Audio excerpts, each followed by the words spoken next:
Hello दोस्तों, welcome back to our view novel. यह video Soul Land 5 की नोवेल पर बेस्ड पार्ट 52 है। पिछले पार्ट की लिंक नीचे डिस्क्रिप्शन और ऊपर आई बटन में मिल जाएगी। यदि आप चैनल पर नए हो तो सब्सक्राइब भी कर सकते हो। तो चलिए तो आज का पार्ट शुरू करते हैं। उसकी एनर्जी और पावर काफी होती है जो तांगसन के डोमेन के लिए काफी है। इस गार्डन ने तांगसन को ज्यादा पावरफुल बना दिया होता है, लेकिन तांगसन के सामने आने वाला सबसे बड़ा खतरा जिंग जिंग और क्रिस्टल डीमोन एम्परर ही हैं, जिससे जिंग जिंग को तांगसन वापस क्रिस्टल डीमोन एम्परर के पास भेजना चाहता है। लेकिन जिंग जिंग एक मार्क बनते हुए तांगसन की ही बॉडी में फ्यूज हो गई होती है और डेंटियान में एक मार्क बनकर रह रही है। तांगसन के पास वैसे भी कई पावरफुल मार्क हैं, लेकिन किसी की भी हिम्मत नहीं हुई होती है वह जिंग जिंग मार्क को कुछ सप्रेस कर सकें। अब तांगसन को सबसे बड़ा पछतावा होता है वह क्रिस्टल डीमोन पैलेस में गया ही क्यों था। जल्दी ही बाहर जाने का रास्ता खुल जाता है, जिसका सीधा सा मतलब होता है जितने भी प्लेयर आए हुए होते हैं उनमें से केवल हाफ ही बच पाए हैं। लेकिन आगे देखने में ऐसा लगता है कोई भी जिंदा नहीं बचा है। रास्ते में कटी फटी बॉडी होती है, जिससे इन्होंने उनका ब्लड अपनी बॉडी पर लगा लिया होता है। साथ ही कुछ घायल होने की भी एक्टिंग करने लगते हैं और मास्क लगाते हुए लाइट की ओर बढ़ जाते हैं। जल्दी ही यह बाहर निकलने लगते हैं, जहां जीरान के साथ चैम्बर ऑफ कॉमर्स का एक मोटा आदमी भी यहां इनका इंतजार कर रहा होता है। वह श्रेक टीम को देखते हुए हैरान हो जाता है। जल्दी ही श्रेक टीम अपनी गाड़ी में बैठने लगती है और इनसे कैसे बच सके उसके बारे में पूछने लगते हैं। लेकिन उन्होंने पहले ही श्रेक टीम को खत्म करने का प्लान बनाकर रखा हुआ होता है, जिससे यह काफी अच्छे से श्रेक टीम को समझा देते हैं। और यह सब ये तांगसन के मास्टर से फॉर्मेशन अरे डिस्क की डील के कारण कर रहे होते हैं और जल्दी ही यह अपनी डील के बारे में बातें करने लगते हैं और इसी तरह से यह अपनी होटल पहुंच जाते हैं। बिग ऑक्शन के लिए अभी 8 या 9 दिन बचे हुए होते हैं। जल्दी ही तांगसन होटल पहुंचने के बाद कल्टीवेशन करने के लिए बैठ जाता है। तांगसन ने अपने डोमेन को बाइपोलर नाम दिया होता है, जहां लक और बैड लक दोनों ही साथ होते हैं। और दूसरी बात, इनमें क्रिस्टल मार्क भी होता है और तांगसन का पीछा भी क्रिस्टल डीमोन एम्परर से छूट गया होता है, जिससे तांगसन सोच रहा होता है क्या अब उसे वहां जाना चाहिए या नहीं, क्योंकि क्रिस्टल डीमोन एम्परर की नज़र तांगसन पर अब नहीं है। अब तांगसन अपने डोमेन को एक्टिव करने की कोशिश करता है, जिससे तांगसन को और भी फायदा होने वाला होता है। जल्दी ही स्काई फॉक्स 4 टेल के साथ दिखाई देती है और वह 3 मीटर के डायमीटर में व्हाइट होलो फैला देती है। लेकिन जल्दी ही तांगसन ने इसे चेक करने के लिए बैड लक को फैलाया होता है, जिसने तांगसन पर असर तो किया होता है लेकिन ज्यादा भी नहीं और उसके लक को खत्म नहीं कर पाता है। अब तांगसन इस लक के सोर्स को समझने की कोशिश करता है, लेकिन तांगसन को समझ नहीं आ रहा होता है। जगह क्रिस्टल पैलेस। एम्परर कहीं सेंटर में क्रॉस लेग किए हुए बैठा होता है। अचानक उसने अपनी आंखें खोली होती हैं, जिससे पूरी ही पैलेस की लाइट कांप जाती है और वह कहता है क्या यह गायब हो गया इतनी जल्दी। यह पता चला कि लक को वास्तव में कॉपी किया जा सकता है। तांगसन रात भर कल्टीवेशन करता है। सुबह होने के साथ जीरान जल्दी ही तांगसन से मिलने के लिए आ जाता है और वह मास्टर के बारे में पूछने लगता है। जवाब में तांगसन ने कहा होता है उनसे बात हो चुकी है, लेकिन जीरान की सुई तो उसी ब्लड लाइन अरे के ऊपर होती है।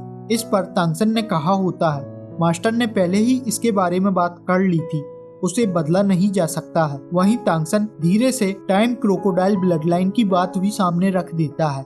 तांगसन टाइम क्रोकोडाइल की ब्लड के लिए कह देता है, जिसके लिए जल्दी ही वह भी मान जाता है। जीरान ने जल्दी ही एक छोटा सा आईसी ब्लू बॉक्स, जो देखने में खुद एक ट्रेजर की तरह दिख रहा होता है, तांगसन को दे देता है, जिसे तांगसन जीरान के गाइडेंस में ओपन करता है। इसके अंदर कुछ 15 स्मॉल ट्यूब होते हैं। इन्हीं में टाइम क्रोकोडाइल की ब्लड ड्रॉप रखी हुई होती हैं। तांगसन का यह काम तो हो जाता है। अब अगला कदम ऑक्शन का होने वाला होता है। यह ऑक्शन पूरे ही फेरी कॉन्टिनेंट में सबसे बड़ा होता है, जिससे यहाँ अच्छी चीज़ों की कमी नहीं होने वाली है। जिससे तांगसन जल्दी ही मेयर को जरूरी सामान की लिस्ट सौंप देता है। जगह carry city. Illusionary silver figure हवा के साथ रिदम मिला रही होती है। और यह अलग अलग शैडो एक दूसरे को ओवरलैप कर रही होती हैं। कुछ ही देर में सभी शैडो फ्यूज हो जाती हैं और उसी के साथ मेई के पिकॉक विंग्स बनते हुए दिखाई देते हैं। पीछे से पिकॉक किंग तालियां बजाते हुए कह रहा होता है, मैं सही था, हेवनली मिस्ट्री लिंक अब तुम्हारे हाथ में है। तुम फ्यूचर में हमारे क्लैन की ग्लोरी को वापस लाओगी। मेई अभी 8th टियर की पीक पर पहुंच चुकी है और जल्दी ही यह 9th पर पहुंच जाएगी और फ्यूचर में आगे जुआनबू तियानजी पिकॉक डीमोन एम्परर की जगह लेगी, जिससे यह कैरी सिटी का नया लॉर्ड बन सकती है। इसी बीच मेई को एक ब्रेक भी मिलेगा जिससे वह अपनी माँ से मिल सकती है। जगह ancestral house, white tiger hotel. तांगसन के सामने टेबल पर अरे डिस्क रखे हुए होते हैं। वहीं मेयर साइड में थका हुआ बैठा होता है। मेयर सामान खरीद रहा होता है जबकि तांगसन ने इन्हें बनाया होता है। सामने टेबल पर फ्यूजन और टेलीपोर्टेशन अरे होते हैं। फिर तांगसन यहाँ पर एक और फॉर्मेशन बनाने लगता है। इसी तरह से समय बीतने के साथ जल्दी ही ऑक्शन का टाइम आ जाता है। ऑक्शन में बैठने के लिए एक अलग ही क्राइटेरिया होता है। मास्टर और तांगसन ने सूरा के रूप में 2 अलग अलग सीट बुक कराई होती हैं जिससे किसी का ध्यान इनकी ओर ना जा सके। जिंगजिंग से तांगसन को अभी भी कोई नुकसान नहीं होता है। वह अभी भी उसी तरह से गहरी नींद में सो रही होती है जिससे तांगसन को नुकसान तो नहीं, लेकिन उसके कारण तांगसन की पावर काफ़ी ज़्यादा बढ़ चुकी है। इससे वह पहले से काफ़ी ज़्यादा पावर को एब्जॉर्ब कर पा रहा होता है। हाँ, लेकिन यह कहना गलत नहीं है, यह तांगसन में छिपा हुआ एक बड़ा खतरा है जिसके लिए क्रिस्टल डीमोन अभी तो शांत है, लेकिन फ्यूचर में वह कभी भी उसकी तलाश कर सकता है। इसी के साथ स्टोरी ग्रेट कॉलिजियम की ओर शिफ्ट होती है। यहाँ का कॉलिजियम भी कैरी सिटी की तरह ही काम करता है, लेकिन यह उससे बिल्कुल ही अलग होता है और तांगसन पूरी ही कॉलिजियम की जासूसी कर रहा होता है, वह भी बांग क्यूई टेक्निक से। यह वही टेक्निक है जिसे कभी दोवाई ने तांगसन पर यूज किया था, उसके बारे में जानने के लिए। इससे तांगसन ने पाया होता है यह काफ़ी ज़्यादा बड़ा है और इसमें एक रेड और ब्लैक ऑरा भरा हुआ है। रेड ऑरा जो कि किलिंग इंटेंट है और ब्लैक ऑरा बैड लक। जल्दी ही तांगसन ऊपर की ओर जाते हुए अपनी सीट पर पहुंच जाता है जहां मेयर 338 तो तांगसन 336 की सीट पर बैठा होता है। जल्दी ही ऑक्शन शुरू होने वाला होता है। तभी तांगसन को एक ऐसी आवाज़ सुनाई देती है जिसे सुनने पर तांगसन अचानक कांप जाता है, जैसे कि तांगसन इस आवाज़ का इंतजार कर रहा होता है। हालांकि यह आवाज़ यहाँ से नहीं होती है, यह आवाज़ तांगसन ने कैरी कॉलेज से सुनी होती है। तांगसन ने इसके लिए पहले ही एक स्पेशल अलार्म सेट करके रखा हुआ होता है। जैसे ही वह वहां आता है तो उसके सेंस होने के साथ तांगसन का लगाया हुआ अलार्म ट्रिगर हो जाता है, जिससे तांगसन खड़ा हो जाता है। मेई तांगसन से मिलने के लिए कैरी कॉलेज आई होती है। वास्तव में तांगसन भी मिलना चाहता है, लेकिन अभी की स्थिति में तांगसन कुछ भी नहीं कर सकता है, इसलिए तांगसन ने गहरी सांस लेते हुए वापस बैठ जाता है। अब तांगसन के पास 3 दिन का समय होता है। कभी मेई और सूरा के बीच तय हुआ था वह 3 दिन तक उसका इंतजार करेगी जहां सूरा से मिल सकती है, जिससे तांगसन के पास 2 दिन और बाकी होते हैं। अब तांगसन टेलीपोर्ट और अपने जिन पेंगुइन विंग्स की हेल्प से जाने का कुछ प्लान बनाता है और कहता है मेरा इंतजार करना। जल्दी ही अनाउंसमेंट के साथ ऑक्शन शुरू हो जाता है।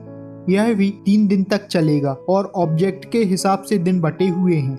आज स्पिरिचुअल ऑब्जेक्ट का ऑक्शन होने वाला है, इसके बाद स्ट्रेंज ऑब्जेक्ट और आखिरी दिन डिवाइन ऑब्जेक्ट्स का ऑक्शन होने वाला है। आज का फर्स्ट आइटम एक स्टार मून अर्थ ड्रैगन की बोन का बना हुआ स्केलेटन होता है। यह एक लिजार्ड से रिलेटेड होता है। व्हाइट बोन पर सिल्वर मार्क दिख रहे होते हैं। इसका यूज स्पिरिचुअल कल्टीवेशन में हेल्प करने के लिए किया जा सकता है। यह काम आ सकता है, लेकिन कीमत काफी होती है। जल्दी ही इसकी कीमत 900 एलिमेंटल कॉइन में डील फिक्स हो जाती है। हालांकि तांगसन ने नहीं लिया होता है। इसके बाद 9 सनसेट फ्रूट आते हैं, इनकी भी 1800 कॉइन में डील होती है। मेयर के पूछने पर तांगसन ने पहले ही मना कर दिया होता है क्योंकि यह इफेक्ट के अनुसार काफी महंगा होने वाला है। थर्ड आइटम एक स्पिरिचुअल वेपन होता है। यह 4 मीटर लंबी एक स्वार्ड होती है। इसका नाम डिवाइन किलिंग स्वार्ड होता है, लेकिन इसकी हाइट के कारण हर कोई इस पर बोली नहीं लगाने वाला होता है। जिससे इसकी कीमत भी कम होती है। शुरुआती कीमत मात्र 1 कॉइन की होती है। स्वॉर्ड लेने के बाद स्वॉर्ड होल्डर के लिए टेस्ट भी होगा और यह केवल लाइन डीमॉन के लिए ही होने वाली है। हालांकि यहाँ पर सभी आइटम की एक इनसाइड स्टोरी है, लेकिन हम उसे ज़्यादा कवर नहीं कर रहे हैं। इसकी भी कुछ ऐसी ही स्टोरी होती है जिससे कोई भी बोली नहीं लगाता है, तभी तांगसन इसके लिए आगे बोली लगाता है। स्वॉर्ड लेना आसान नहीं है क्योंकि इसके बाद 10 साल के अंदर चैलेंज भी जरूरी है, जो कि गॉड लेवल फाइट का चैलेंज होने वाला है। हालांकि तांगसन भी इसका यूज नहीं कर सकता है। यह तांगसन लिंगर स्वॉर्ड सेंट के लिए सही समझता है, कोई और भी बोली नहीं लगाता है, जिससे यह तांगसन को मात्र एक ही कॉइन में मिल जाती है।